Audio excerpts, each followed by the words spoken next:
Hi viewers, I am Mia Badani from Facts Factory.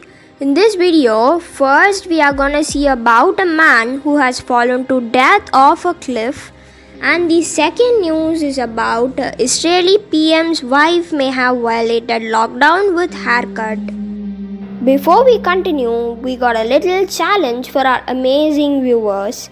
First click like, then click the subscribe button and turn on notifications, and we promise you that you won't get abducted by aliens this week. Try it really works. A 25-year-old man is dead after falling more than 250 feet off a cliff to his death as he was taking pictures at a scenic overlook, according to the National Park Service. The incident occurred when the National Park Service dispatch at Glen Canyon National Recreation Area received a report at approximately 9 p.m. reported that witnesses saw the man, later identified as 25-year-old Orlando SerranoArzola from Phoenix, Arizona, taking pictures at the Glen Canyon Overlook near Page, Arizona, before falling an estimated 100 feet and then sliding approximately 150 feet further down into the canyon. Confirmed the victim was deceased, the NPR said in a statement. The Coconino County Sheriff's Office, National Park Service, Page Police Department, and U.S. Bureau of Reclamation provided assistance with recovery operations. The victim was transported to the medical examiner's office in Flagstaff for an autopsy. Officials, however, made another grisly but unrelated discovery when they were in the process of recovering SerranoArzola from the canyon, another set of human remains.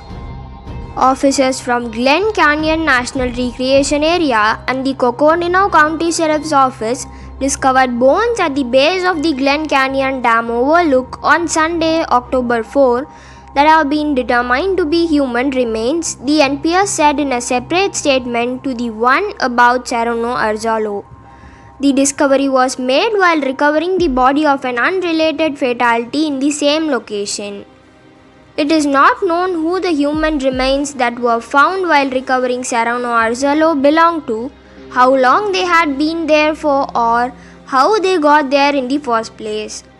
Authorities are now conducting investigations into both the cases, and the NPS have said more information will be released when it becomes available.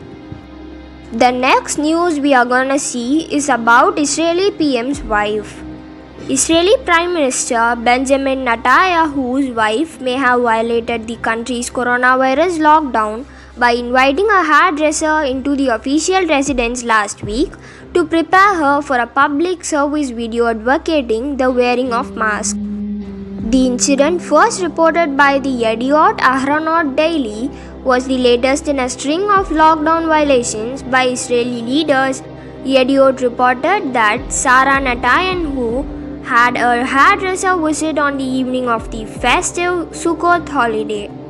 Hair salons and barber shops are closed as a part of a nationwide lockdown imposed last month, and people have been ordered to remain within 1,000 meters or yards of home except for essential activities. The Netanyahus have long been criticized for enjoying a lavish lifestyle out of the reach of most Israelis. In past cases, Sarah Netanyahu was fined thousands of dollars for using public money for her own extravagant tastes and for illegally abusive behavior towards her personal staff. An official statement released in response to the news report said Sarah Netanyahu was strictly abiding by all the coronavirus regulations, including sheltering at home and enforcing the wearing of masks at the official residence. As a public figure making an informational video, she believed she was entitled to employ the services of the hairstylist, the statement said. It added that they both wore masks and gloves during the appointment and that she asked the stylist to refrain from making conversation. The newspaper said that while the Prime Minister is entitled to such services as a public servant, his wife is not. An ordinary Israeli would pay a 500 shekel or $150 fine for violating the restriction. The Prime Minister has been the target of mass demonstrations in recent months, with protesters calling on him to step down while he is on a trial for corruption and criticizing his response to the coronavirus. Israelis have also expressed anger about a number of recent instances in which senior officials and their family members violated lockdown orders. Netanyahu and the figurehead president Reuven Rivlin have both acknowledged improperly hosting relatives during the Passover holiday last spring.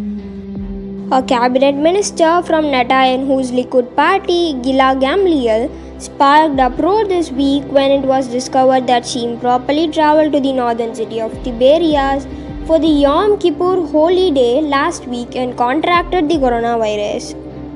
Israeli media have said she also lied to contact tracing investigators about her whereabouts. In June 2019, a court ordered Sarah Netanyahu to pay a fine of more than $15,000 for misusing state funds after she was accused of misusing some $100,000 in state money on lavish meals. In 2016, a court ruled that she had mistreated a house cleaner and awarded the man $42,000 in damages. Both say they have been the target of a witch hunt by hostile media and law enforcement.